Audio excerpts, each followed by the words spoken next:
Kubur naga Snem jong unongsan Hima.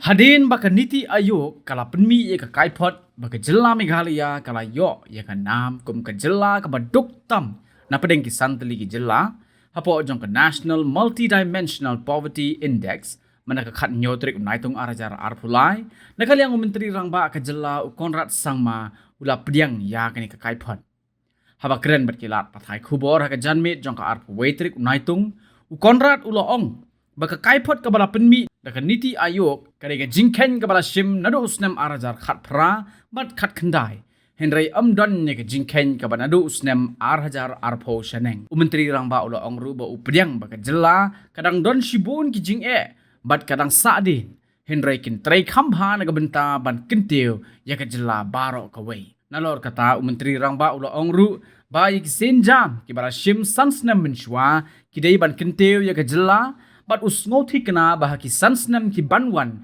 kan nangkham baha shishu. Meghalaya is at the bottom in terms of economic indexes that are there. I was just sharing with the people that everything is a process, number one.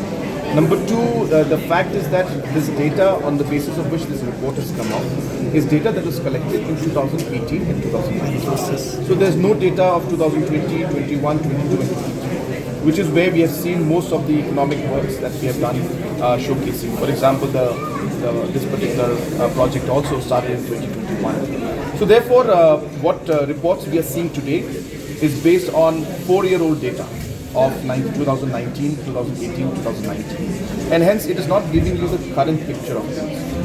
Once we have the data of now, which is going to come in the next NFSA report, that is when we'll be able to see the impact. So, but nonetheless, it's a report, and we need to take it seriously. We need to study it, and we need to see where is it coming, how we can improve things. But I think it's important for people to know that the report, the basis of the report is 2018, 2019 data. Every report that comes out is a report that we have to look into. And obviously, concerns that are there at every level have to be looked into. So it's not that everything is, government has a solution or a reply to every single problem that is there. But there are concerns, and as a government, as a society, it's good to be aware about these concerns. And we work towards ensuring that we try to find solutions to these problems. Definitely this issue is there, and as a society we need to look into the aspects of the reasons why this is there and see what can be done.